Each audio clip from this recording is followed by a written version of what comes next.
Investasi yang paling tidak akan rugi itu adalah investasi kepada keluarga, terutama kepada orang tua.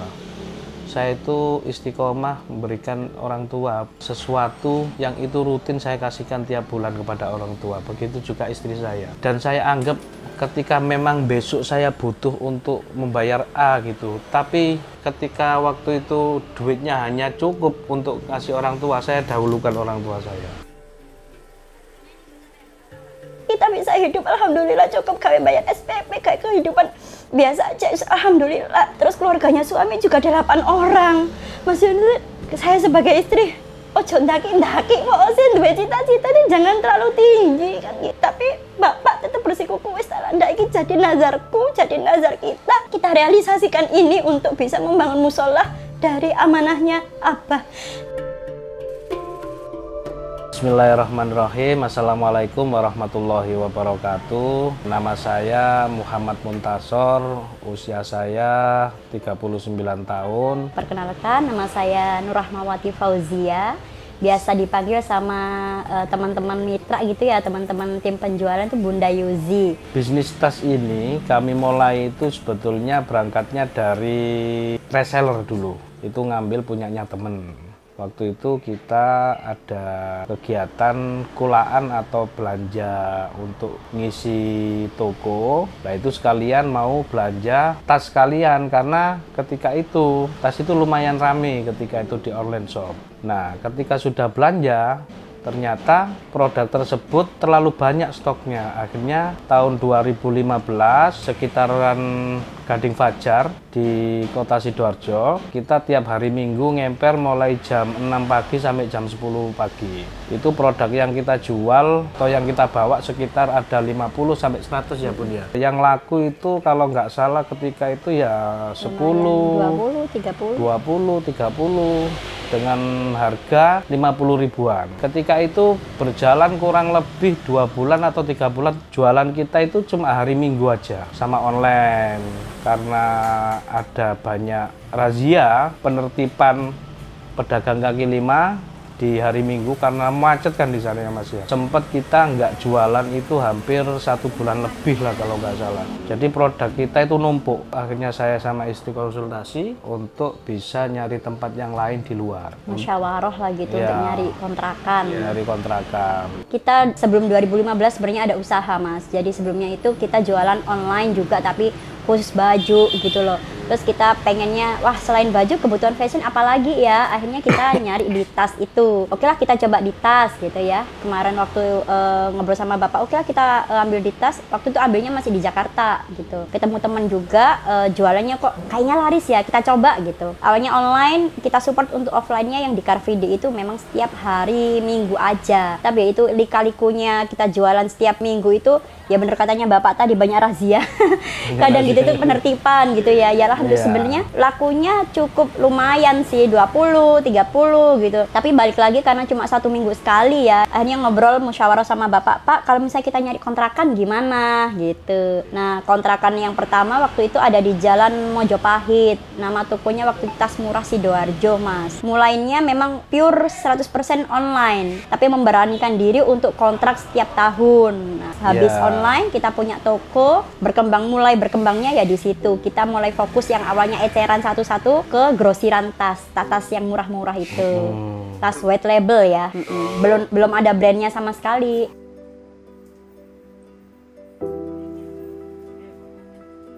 Jadi marketnya kan waktu itu memang anak-anak muda ya, sama para pengen buka usaha pertama itu bisa ambilnya di grosiran karena lebih murah. Kan ada harga tertentu. Kalau misalnya ecerannya 50.000, itu kalau grosiran bisa dapat harga lebih murahnya, ada yang 40.000 gitu.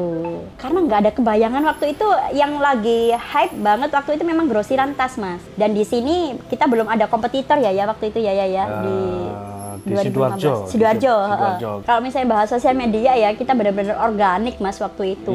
Jadi organik itu sampai sekarang pun saya punya brand apapun gitu ya memang mainnya organik. Di Tas Murah Sidoarjo pun dari mulai nol gitu ya, Nol, viewer iya. follower nol sampai waktu itu kita off di angka 122k Instagram itu. Ketika itu sangat diperhitungkan. Momennya pas juga Momennya karena pas kompetitor juga. di Sidoarjo juga belum ada belum gitu ya, ada. peluangnya masih terbuka lebar, kita masuk di situ. Jadi setelah dari Mojopahit itu, kita punya cukup nama. Waktu itu kalau nggak salah itu penjualan kita tiap bulannya 3.000 piece di toko baik offline maupun online. Ketika itu ada ide untuk coba dibikinkan tas seperti ini, coba dibikin ke pengrajinnya. Jadi Custom. ada custom. Jadi ada beberapa produk yang desain saya itu cukup diminati ketika itu. Cukup banyak diminati, bahkan diadopsi oleh beberapa online shop lain untuk ditiru. 1 minggu saya launching, mereka sudah niru. 1 minggu saya launching produk baru, sudah ada yang nembak. Mungkin kalau model boleh lah. Tapi waktu itu yang bikin pusing itu perang harga, Mas. Perang harga. Kita jualnya 50 dengan model A gitu ya, laris itu. Tapi kompetitor seminggu lagi bikin dengan model yang sama, harganya 45.000. Wah, pusing ini gimana ya. Akhirnya ya kita tetap jalan aja dengan mempertahankan kualitas tentunya. Di tahun 2017, toko yang saya kontrak itu tidak bisa dilanjutkan sebab mau dipakai sendiri sama orangnya. Nah, 2018 awal saya pindah ke Spandai. Banyak hal yang kemudian menurut saya penting untuk perbaiki, Mas, terutama di kualitas produk, karena yang namanya tas dengan harga segitu perlu perlakuan khusus agar bisa terjangkau. Saya punya ide untuk bikin sendiri ketika itu.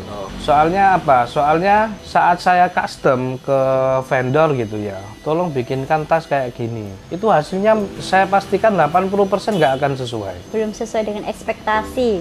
Jadi Saya ukurannya minta kayak iya, gini. ukurannya lebih Ini 1 kurang senti, rapi. kurang 1 senti aja itu menentukan modelnya jadi bagus atau tidak. Terus dalamnya dan lain sebagainya. Akhirnya ketika itu saya memutuskan untuk produksi sendiri di Spandai dengan tetap buka toko. Saat itu lagi rame-ramenya tas, Mas. Lagi rame-ramenya tas, justru saya fokus ke pembenahan kualitas. Gak ngejar kuantiti. Di harga yang segitu, di tahun itu ya, Mas. Orang nggak lihat kualitas. Pokoknya murah. Pokoknya murah waktu itu. Pokoknya murah, pokoknya Tapi barangnya saya yang normal. saya kejar kualitas waktu itu. Akhirnya saya kalah, Mas, di penjualan. Ketika itu ada orang itu ya sesama online shop lah ya. Saya dengar itu ada yang laku terjual itu 10.000 per hari.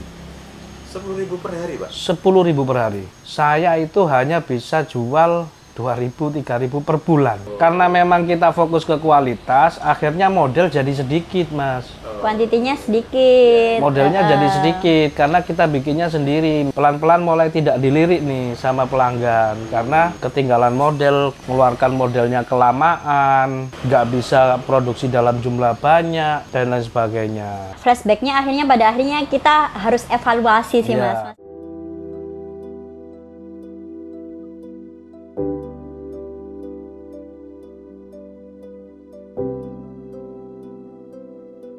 Kepala produksi saya Nggak amanah. nggak amanah, resign itu pun saya kontak Nggak mau balik. tidak mau balik itu tanpa memberikan pemberitahuan yang Itu dana juga udah di bawah. ya, jadi saya sempat vakum itu kalau nggak salah 6 bulan ya, Bun ya. 6 bulan. Sempat nggak produksi 6 bulan, tapi selama 6 bulan itu, Mas, saya itu belajar yang namanya nekan tombol on mesin Di mesin jahit, jahit. Mas. Akhirnya saya hidupin, saya belajar sebisa-bisanya. Ada saudara yang bisa jahit tapi baju ya waktu itu, tak suruh ngajarin saya. Selama 6 bulan itu saya belajar menjahit, belajar desain, ngemal, dan belajar menjadikan sebuah bahan Foto dari foto sampai jadi produk. Berangkat kalau nggak memang keinginan yang kuat ya, Mas ya, nggak akan mampu saya ketika itu. Karena apa? Yang pertama saya nggak punya skill, nggak punya basic atau dasar. Keluarga saya juga bukan keluarga penjahit, dan saya latar belakangnya juga adalah penjual, bukan pengrajin. Jadi ketika itu saya selama 6 bulan benar-benar belajar. Tiap malam jam 12 itu datang ke konveksi, subuh pulang, besok ke sana lagi. Karena saya kan ada usaha di Mas, yang nggak bisa saya tinggalkan. Di sini ada toko. Jadi ya tadi sih sebenarnya runtutannya memang seperti itu Mas. Tapi memang kalau misalnya Bapak, oh ini dari mulai ujiannya ini ditinggal sama pengrajin, ditinggal sama pegawai yang bagian jahit gitu ya, sampai juga ada yang namanya tim kami itu kami resignkan semua, tinggal 1. Jadi memang waktu itu ada lumayan banyak ya, 6 atau 7 pegawai itu sampai tinggal 1 aja gitu. Waktu di rehat itu Bapak sudah rehat, maksudnya rehat itu ya wis fokus dengan belajarnya beliau, saya pun juga seperti itu.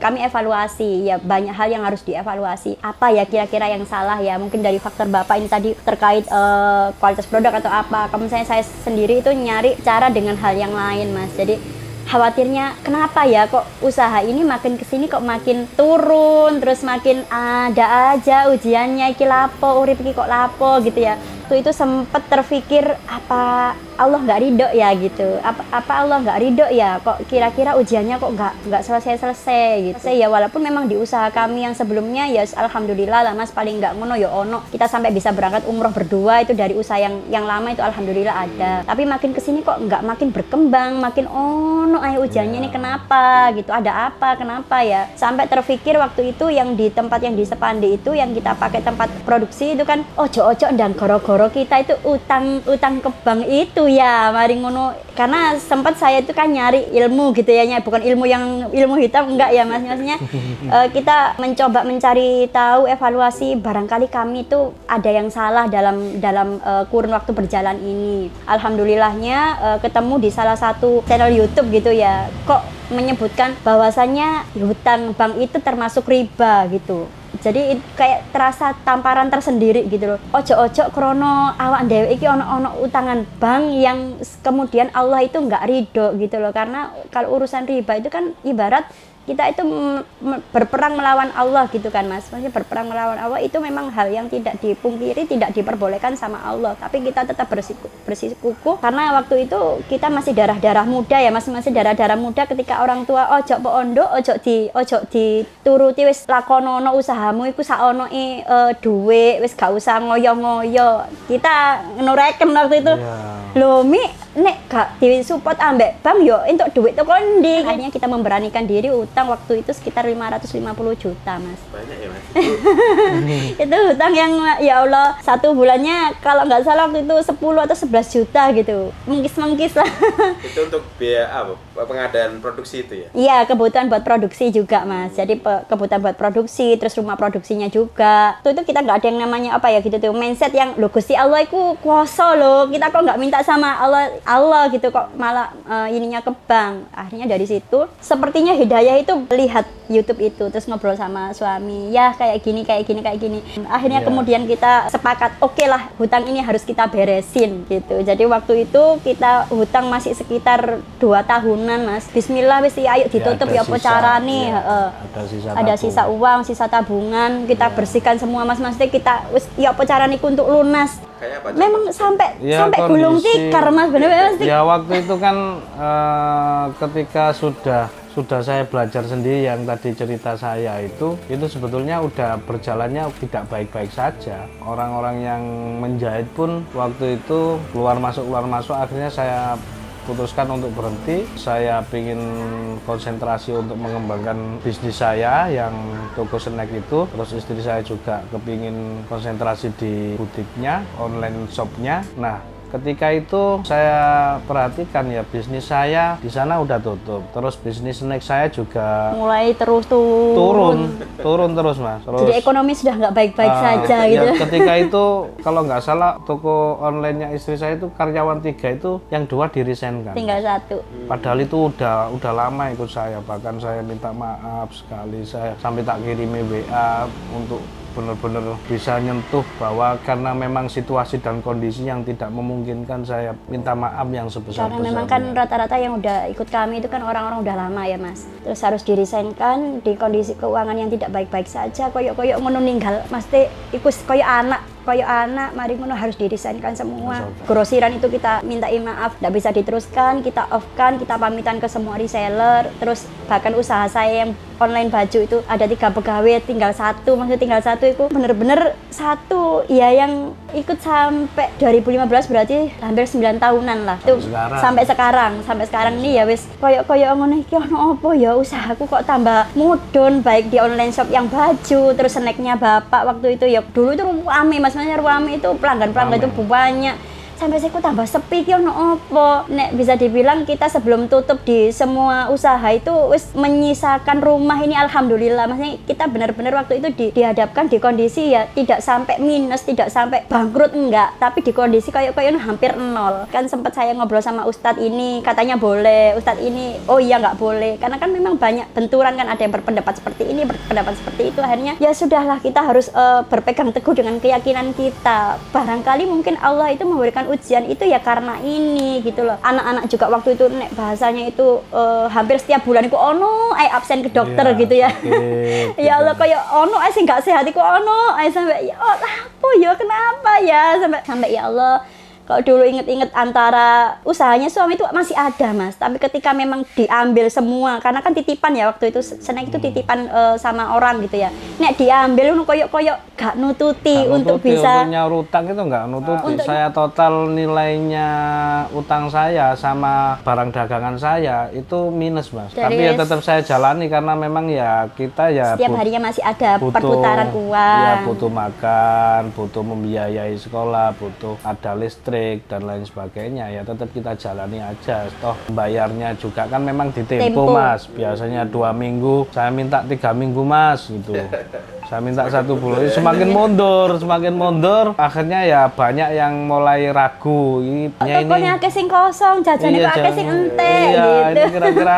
mau bangkrut nggak ya gitu sebetulnya ngomong gitu itu wis sungkan sekali tapi ya mereka ya setelah dilunasi biasanya cara mereka untuk menyampaikan bahwa saya tidak meneruskan ya tidak kesini lagi. Nah di saat itu saya sama istri itu sempat mas suatu ketika saya dalam kondisi di bawah ya alhamdulillah saya lega mas waktu itu saya nggak punya utang maksudnya di bank. Oh sudah lunas ini ceritanya? Sudah lunas waktu itu dengan ya sisa-sisa tabungan sisa-sisa uang pokoknya saya nggak punya uang sama sekali.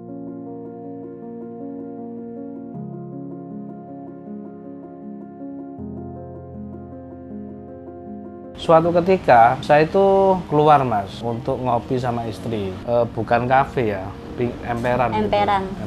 Istri saya itu nangis kenapa bunda saya itu sudah melakukan banyak hal sudah perjuangkan banyak hal ke Tasmura Sidoarjo tapi kenapa tiba-tiba sekarang saya nggak bisa meneruskan lagi apakah ini bisa nanti cita-cita besar saya apakah bisa saya mulai lagi atau enggak ya di saat tertentu nanti ketika memang pada saatnya ketika memang Allah menghendaki ya kita akan kembali lagi tapi kalau misalkan enggak ya wis kita harus ikhlas bahwa usaha ini kita harus tutup kita udah nggak jualan waktu itu kalau nggak salah udah vakum selama 6 bulan di 6 bulan pertama vakum itu wis bojoku ya iling-ilingan lah mas iling-ilingan itu maksudnya masih keinget-inget ya masih kenapa gitu loh. Iya, usahanya yang ya karena kan pernah usaha lama, udah diperjuangkan, udah di banyak hal, banyak kenangan di sana gitu loh. Akhirnya saya tetap masih usaha snack, istri saya juga ya lebih banyak ngurusin anak karena meskipun punya usaha online shop tapi kan sudah tidak banyak yang dilakukan karena penjualan juga turun ya mas ya itu sebelum pandemi mas jadi kalau nggak salah di 2018 itu kita sudah final maksudnya final itu istirahat 2019 itu kita mulai off maksudnya udah yang Tasmura Sidoarjo itu sudah tutup kita sudah pamitan bapak juga tetap melanjutkan perjuangan yang di toko snack itu saya sendiri ya wis ibaratnya sudah jadi ibu rumah tangga kembali karena waktu itu kan ada usaha itu fokusnya kan kemana-mana ya usaha ya iya ibu rumah tangga ya iya saya itu ketemu sama pengrajin tas mas dia pengrajin tas nawarin tas ke saya ono barang murah gitu. Ada barang murah mau ta mas semendol ta gitu terus tak lihat iya bagus-bagus ya barangnya tapi modalnya saya nggak ada mas saya modalnya nggak ada. Nggak apa-apa mas, sampean ngambil di foto aja di foto gitu. sampean ngambil 2, 3 atau berapapun boleh mas, nanti sampean fotoin gitu. Akhirnya melihat ada peluang ya. Iya, ada peluang. Akhirnya waktu itu saya fotoi. Modelnya saya. Beliau fotografernya. Saya yang moto, Bunda yang pakai tasnya. Terus ketika saya share ke pelanggan yang lama, itu kok banyak yang suka tasnya. Akhirnya karena mulai update mas. Jadi balik lagi kalau misalnya orang-orang gitu ya mas ya. Ada yang bilang gini, saya itu gak punya modal tapi pengen usaha apa ya bisa. Sebenarnya kalau misalnya bisa dibilang itu saksi hidupnya itu adalah kami ya, maksudnya ketika ada orang bingung memulai usaha tapi nggak punya modal, sebenarnya hampir semua usaha kami itu bukan usaha kami ya, usaha saya secara pribadi itu ya nggak pakai modal besar. Contohnya pun kalian di Tasmura Sidoarjo yang di tahun 2019 itu kita mulai dari cuma foto produk. Maksudnya foto produk itu kita nggak, namanya orang juga habis jatuh ya mas ya, uang juga ya tinggal sisa-sisa waktu itu kita ditawarin sama teman pengrajin, ono barang gelem lho ya aku ya gelem ae tapi aku nggak ada uang.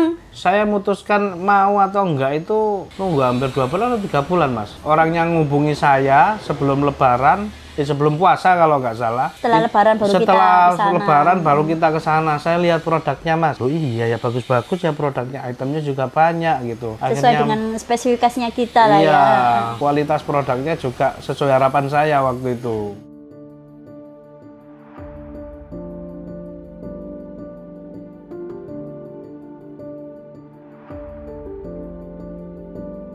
Wah ini kayaknya ada peluang nih, ayo coba kita ambil. Akhirnya kan kita tawarkan, booming lagi. Jadi sempat waktu itu kita naik terus ya. Jadi naik terus itu pun, tapi setelah kita hutang udah selesai ya mas. Maksudnya Allah itu kayak gitu, Allah itu memberikan jalan ketika memang sudah urusanmu ambek iku mari. Akhirnya Allah itu ngasih jalan gitu ya.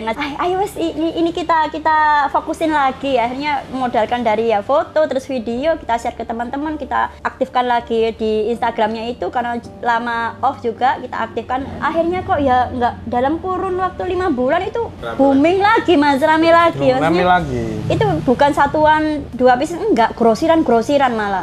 Jadi kita itu nyebarnya ke luar pulau, setiap hari itu ekspedisi koli-kolian itu, masya Allah, alhamdulillah luar biasa. Namanya waktu itu aku sempat drop itu bingung, ya Allah ini harus melakukan apalagi tiba-tiba ada kayak penyelamat gitu ya, penyelamat datang ngasih peluang, kita nggak ada modal, loh kok dipercaya. Maksudnya balik lagi ya modalnya kita saling kepercayaan gitu loh, kok dipercaya untuk mempromosikan, memasarkan, ya wes ayolah kita ini sampai bapak itu waktu itu yang packing ya bapak sama ponakan, terus bener-bener diurus-urusi dewe. 5.000 per bulan itu sudah dari yang nol ya. Dari nol. Dari yang sempet off kita beberapa bulan itu ya, itu tiba-tiba orang percaya lagi, itu kan ya sesuatu ya maksudnya. Ketika kita mencoba produk-produk yang saya anggap itu kekinian ya, yang dikerjakan sama teman saya itu kok ya diterima oleh pasar gitu mas. Nah disitulah mulai terpikir ini mas, itu bikin brand dimana kita mengedepankan yang namanya kualitas. Itu sebetulnya cita-cita itu sudah sejak saya punya konveksi sendiri yang bangkrut tadi itu. Nah cuma karena memang saya nggak pede mas, ya saya ceritakan tadi, saya yang tidak punya skill menjahit, yang nyari tombol on-nya mesin jahit masih bingung ya, itu ya nggak pede.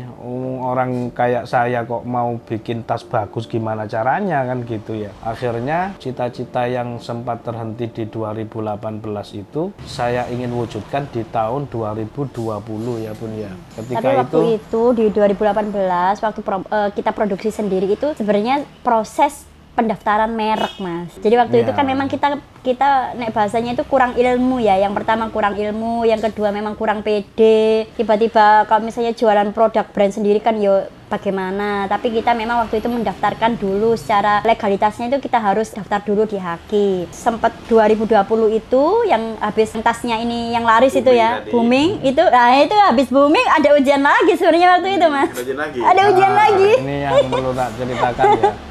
Jadi ketika saya punya impian, oh ini kayaknya timingnya pas ini, ketika saya sudah tidak produksi sendiri ya Mas ya, artinya saya PD-nya itu yang dikerjakan orang Barangnya lain. bagus gitu, udah Yang cocok sama kita. Sudah cocok sama kita, ini pasti bisa bikin Sesuai yang kita mau sesuai yang kita gitu, mau. speknya sesuai yang kita harapkan. Itu brandnya namanya Monjaya. Monjaya yang sudah kita daftarkan di HAKI 2018 itu sudah ingin kita launchingkan di tahun 2020 awal. Nah, di 2020 awal waktu itu teman saya ini tak pasrah untuk bikin, Mas. Mas minta tolong Mas bikinkan tas Monjaya modelnya seperti ini. Akhirnya dibikinkanlah. Ternyata bikinnya lama Mas. Waktu itu ngomongnya 1 bulan tapi jadinya sekitar 4 bulanan baru jadi.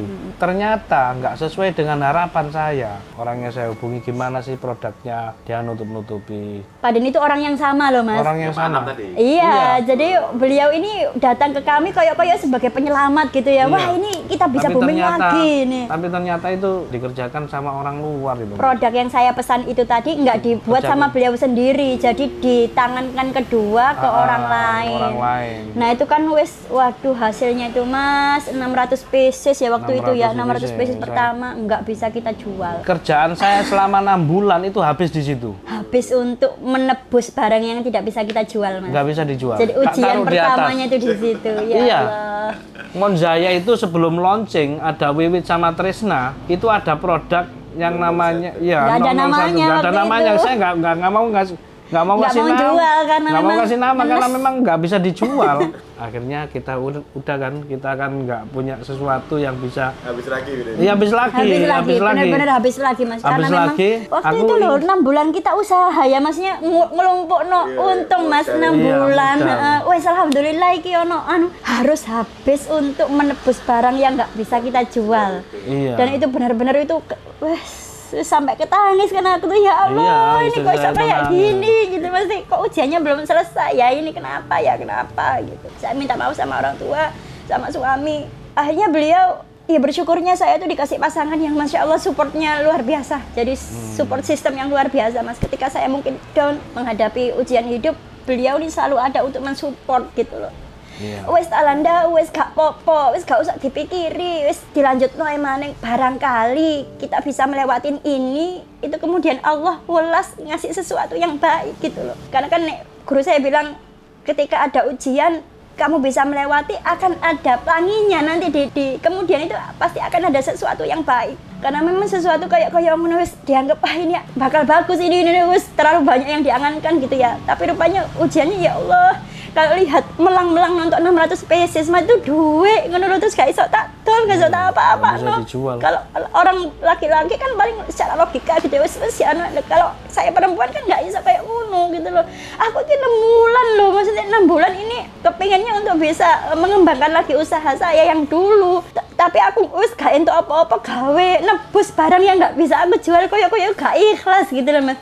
Gak ikhlas, tapi ya kembali lagi ya ini kan ya semua titipan gitu kan, semua titipan. Ketika kita mau dititipi ya kapanpun kita mau juga harus siap untuk diambil.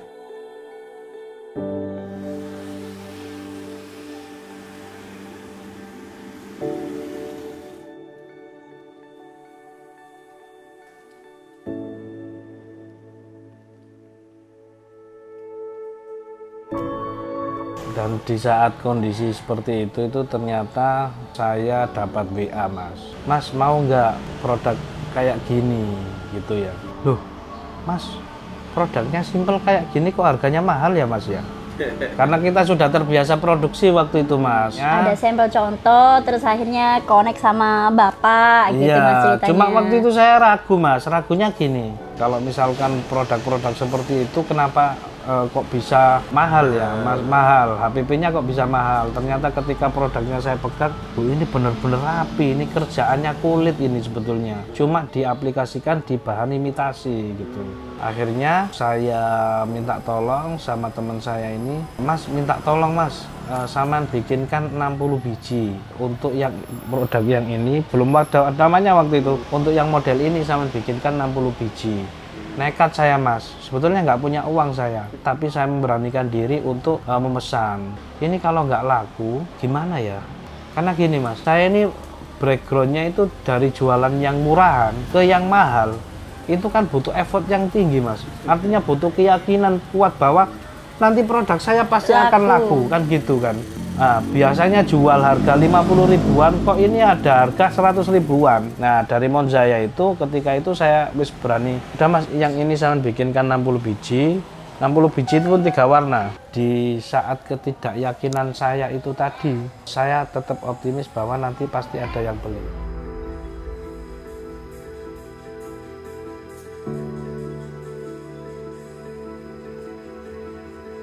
Jadi saya itu sebetulnya gini Mas, pernah baca bukunya Mardigo, Sadar Kaya judulnya. Jadi ketika memang kita yakin bahwa apa yang kita inginkan itu dikabulkan oleh Allah, keyakinan harus kuat.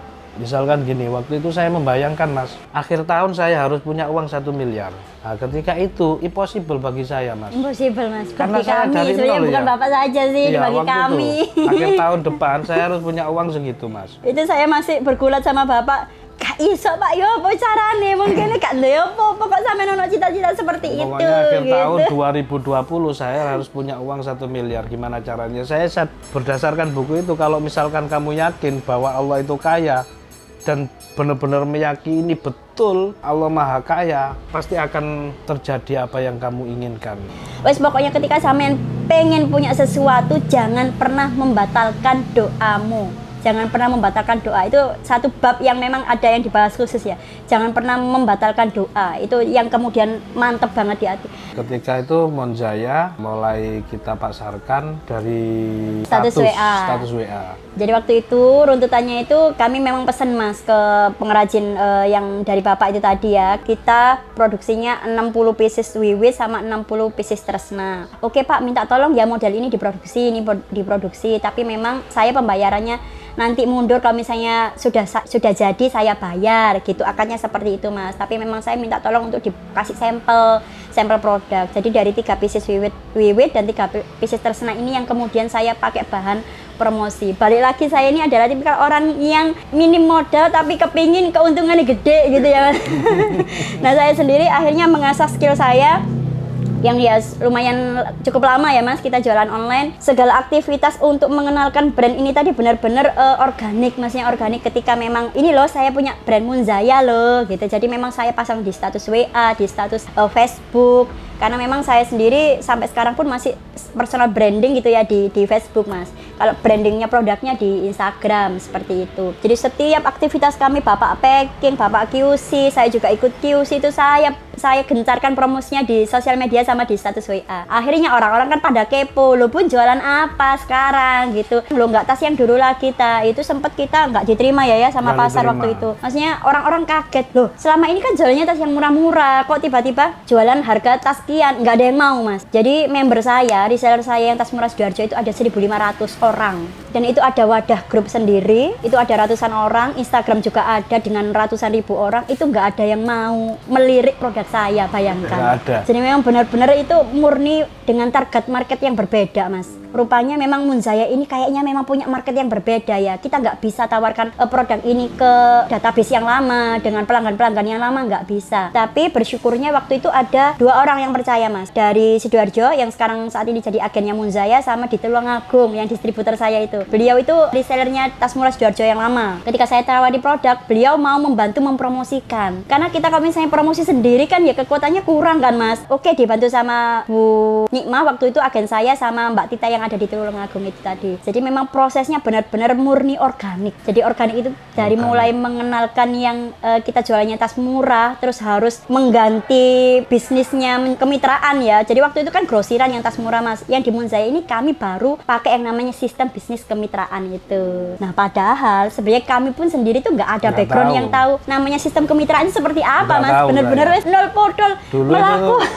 Pengennya saya karena memang produk ini segmennya beda, kita juga mengedepankan kualitas, maka kita harus bertanggung jawab atas produk tersebut. Jadi sudah saya tulis semua Mas, bahwa produk ini nanti akan ada garansi, bahwa setiap orang yang menjualkan produk ini nanti akan dapat hadiah. Gitu. Itu istilahnya bukan reward waktu itu hadiah, Iya, hadiah, Mas. saya kasih hadiah gitu. Kalau menjual sekian dapat hadiah sekian. Di awal-awal itu, loh, kita pesen 120 ya, 60 wewit, 60 tresna. Setelah produksi selesai habis, Mas. Mereka minta lagi. Waktu itu saya produksi, saya Itu open PO. Open PO, Mas. Di bulan kedua itu 500 piece terpesan semua. Jadi memang benar-benar apa ya, nek orang tanya gitu Mas ya, waktu itu kok bisa ya Munzaya sampai se-booming ini. Saya itu bukan tipikal orang yang bisa menjelaskan teknisnya by stepnya, enggak. Ya kembali lagi paling ya ini ya miracle gitu loh, keajaiban. Jadi ketika memang ada orang tanya, betul. gimana ya Bun ceritanya, saya juga nggak tahu.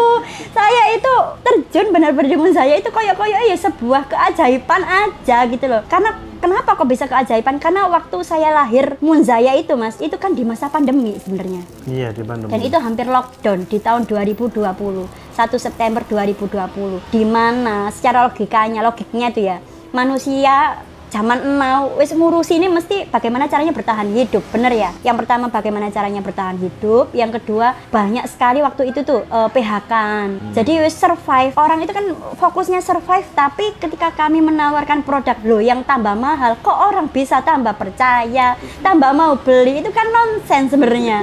Nah, kembali lagi ketika di akhir-akhir sini kan saya mulai belajar, yaitu adalah bagian dari magnet rezeki. Bahasanya itu tadi, ketika kamu sudah meninggalkan apa yang dilarang sama Allah dan bisa bersabar dengan ujiannya, ya insya Allah akan ada keajaiban gitu. Jadi koyo-koyo ini ya barokahnya dari selesai riba itu tadi Mas. Iya. Jadi udah dari 120 terus berkembang terus ya sampai sekarang ini.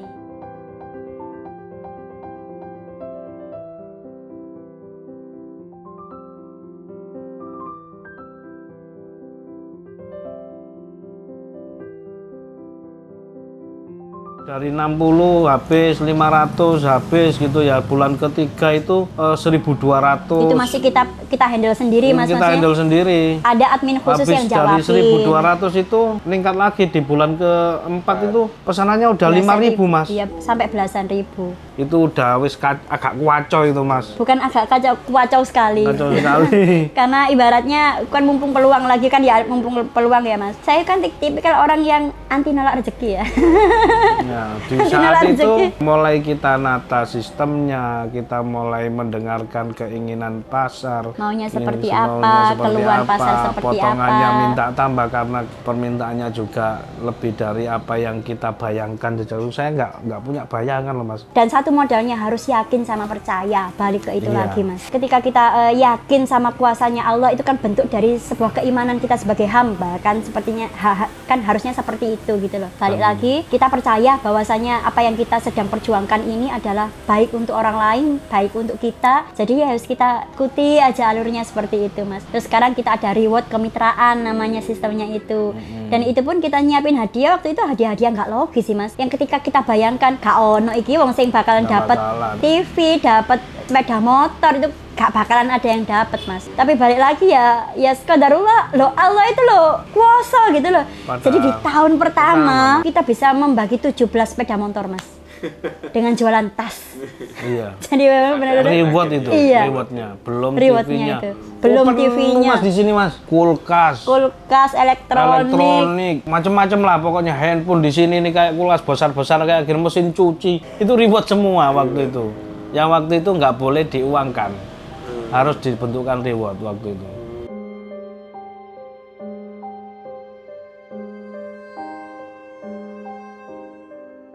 Ada beberapa hal yang mungkin tidak orang lakukan gitu ya Mas ya. Kami pakai yang namanya strategi marketing langit Mas.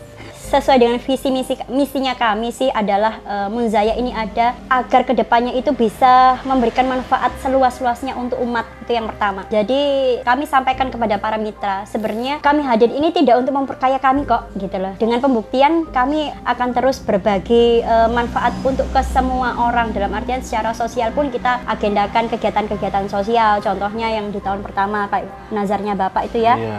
Bapak punya nazar Mas waktu itu kepingin bangun musola. Nah itu bagian dari paling enggak yang bisa kita lakukan.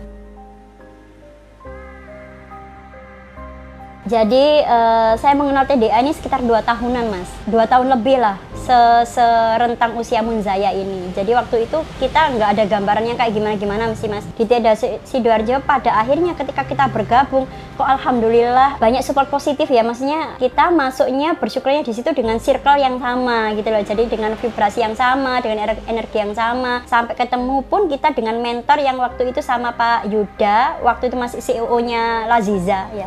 Sekarang kan karena CEO-nya sudah anaknya ya, itu pun kita bisa sharing, bisa ketemu, bisa curhat, yaitu sama salah satu mentornya kami ya di TDA itu gitu. Jadi ya seneng banget kan ya kita bisa ngumpul di satu tempat yang memang mungkin ada kendala atau ujian kita mentok nggak dapat solusi, bisa jadi ketika sharing dapat insight. Jadi saya mengenal TDA itu sebetulnya mengenal Pak Yuda, dimana ketika usaha kami sudah saya anggap sebagai perusahaan yang memang harus diperlakukan khusus, harus ada divisi-divisi, itu tidak ada orang yang bisa saya mintai pendapat ketika itu. Nah, ketika Pak Yuda saya kontak kok mau, akhirnya beliau memberikan banyak masukan, memberikan banyak wejangan untuk bagaimana mengelola sebuah perusahaan yang asalnya memang dikelola seadanya, kemudian dikelola secara profesional. Dan itu kemudian berlanjut di beberapa pertemuan-pertemuan lanjutan, di mana di situ ada program yang namanya mentoring bisnis. Mentoring bisnis. Nah, di situ kita juga ikut beberapa mentoring bisnis agar juga bisnis kita juga terarah dan juga benar secara bisnis gitu.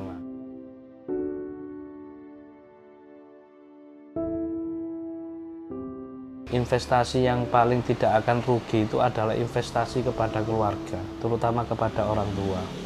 Saya itu istiqomah memberikan orang tua sesuatu yang itu rutin saya kasihkan tiap bulan kepada orang tua. Begitu juga istri saya. Dan saya anggap ketika memang besok saya butuh untuk membayar A gitu, tapi ketika waktu itu duitnya hanya cukup untuk kasih orang tua, saya dahulukan orang tua saya. Saya waktu itu salah satu orang yang mohon maaf ya Pak Bu, sepertinya memang kayak nggak mungkin gitu loh Mas. Di kondisi kayak gitu tuh punya cita-cita kayak gitu kan nggak mungkin banget. Nggak masuk akal. Kita bisa hidup alhamdulillah cukup gawe bayar SPP, kayak kehidupan biasa aja alhamdulillah. Terus keluarganya suami juga 8 orang. Maksudnya saya sebagai istri, ojo ndaki-ndaki, pokoknya duwe cita-cita ini jangan terlalu tinggi kan gitu. Tapi bapak tetap bersikuku wis ndak iki jadi nazarku, jadi nazar kita. Kan nanti di nominal tertentu kita ada, kita realisasikan ini untuk bisa membangun musola dari amanahnya Abah. Jadi sempat walaupun saya tidak yakin, tapi alhamdulillah saya kemudian diberikan keyakinan untuk bisa. Allah itu kuasa kok, Allah itu kuasa, Allah itu kaya, kita tinggal minta. Kok tugas kita cuma ikhtiar, ndonga, memaksimalkan apa kemampuan kita, urusan nanti wis biar Allah yang ngatur gitu. Dan tidak ada sesuatu yang impossible untuk Allah gitu.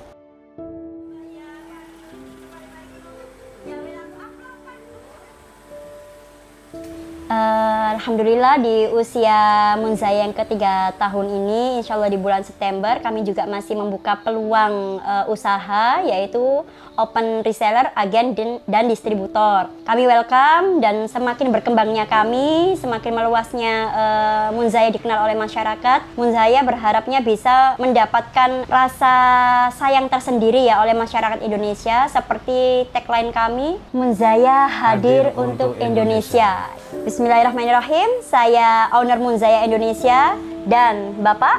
Saya Muhammad Muntasor sebagai founder Munzaya Indonesia mengucapkan terima kasih banyak. Wassalamualaikum warahmatullahi wabarakatuh. Waalaikumsalam warahmatullahi wabarakatuh.